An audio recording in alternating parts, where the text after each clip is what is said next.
चला जल्दी लेट होता। अरे का बताइए सखी, हमर पापा इतना खिसियाई बा, घर में से निकले नहीं खोंदे, के तेरे जाए।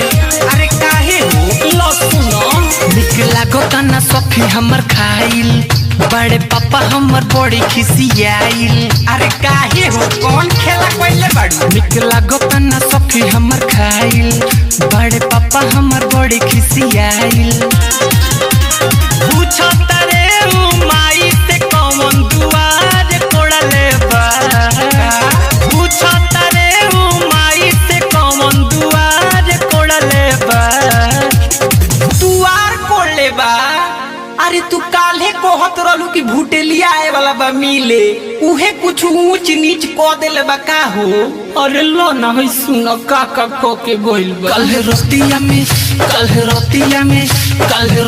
में मिले खातिर ओला बिस्तर फुरले बा।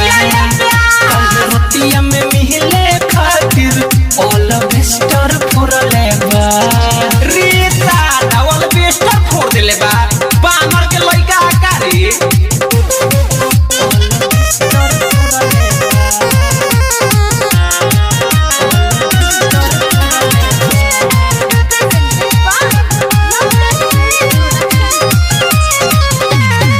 कैसे मिले जैती सखी भैयो रहले जागल हो, चाचा लेके लाठी निकलले तबे यारा भागल हो।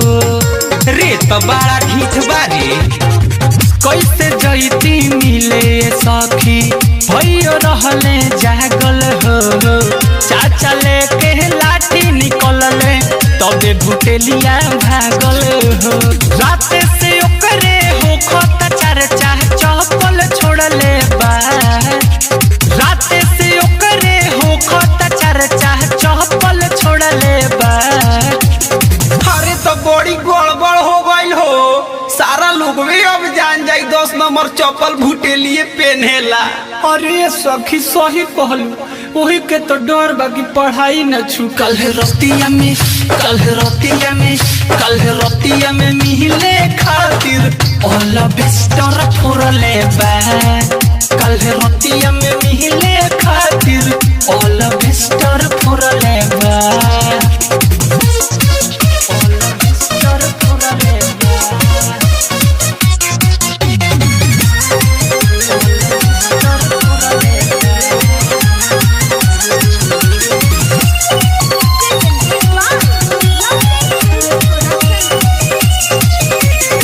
रहे सब कोई टीवी देखत तले चलवे पथल हो, जानी जे जैते हैं मुकेश भैया हुई फिरोज के कतल हो। हाँ तो बड़ी संजोगे से बाचल बाड़े। रहे सब कोई टीवी देखत तले चलवे पथल हो, जानी जे जैते हैं दिनेश भैया हुई फिरोज के कतल हो।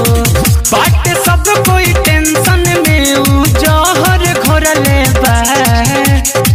बाट सब कोई टेंशन में उ जहर घोरले बा। अरे तो टेंशन का ले ले बड़ी, केहू पूछी तो कह दिए मौसी के बेटा रोलो। कल रोतिया